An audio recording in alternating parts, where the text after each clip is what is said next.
Positive রক্তধারী ছেলেরা যদি negative রক্তধারী মেয়েকে বিয়ে করে, বিয়ের পরে প্রথম সন্তানে কোনো সমস্যা হবে না, দ্বিতীয় সন্তান থেকে তার দেখবেন যে ইরাইথ্রোব্লাস্টোসিস পিটালিস নামে একটা রোগ হবে বাচ্চার, ভয়ঙ্কর রোগ।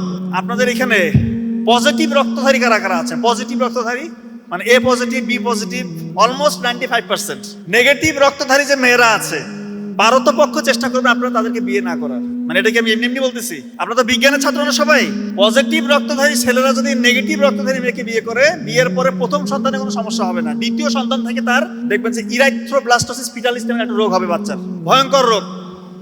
হাইড্রোপস ফিটালিস হবে, তার হার্টের মধ্যে পানি জমবে, লাংসে পানি জমবে ওই বাচ্চার, ব্রেন এমন বেশি রক্ত ভাঙা শুরু হবে ওই বাচ্চার, তার জন্ডিসের মাত্রা এত বেড়ে যাবে, ব্রেইনের মধ্যে পর্যন্ত জন্ডিস চলে যাবে। কার্নিকটেরাস বলে, কার্নিকটেরাস, মানসিক ভারসাম্যহীন হয়ে যাবে ওই বাচ্চা, খিঁচুনি দিবে, অজ্ঞান হয়ে যাবে, কমাতে চলে যাবে, মারা পর্যন্ত যায়।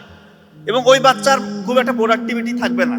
এটা থেকে কি মানে যারা বিয়ে করে ফেলছে, ধরেন বিয়ে করে ফেলছে পজিটিভ রক্তধারী ছেলে, নেগেটিভ রক্তধারী মেয়ে, তাহলে তাদের উপায়টা কি? উপায় আছে। ওই দ্বিতীয় বাচ্চা যখন পেটে চলে আসবে তখন 28 সপ্তাহে একটা ভ্যাকসিন দিতে হয়, এবং বাচ্চা হওয়ার 24 ঘন্টার মধ্যে একটা ভ্যাকসিন দিতে হয়।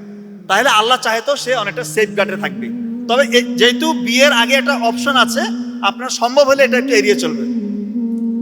আর নেগেটিভ রক্তধারী যে ছেলেরা আছেন, আপনারা যাকে ইচ্ছা বিয়ে করতে পারেন, কোনো সমস্যা নেই, কোনো সমস্যা নেই। আর অপরদিকে পজিটিভ রক্তধারী যে মেয়েরা আছে, তারাও যাকে খুশি বিয়ে করতে পারে, কিন্তু নেগেটিভ রক্তধারী মেয়েদের এই সমস্যা।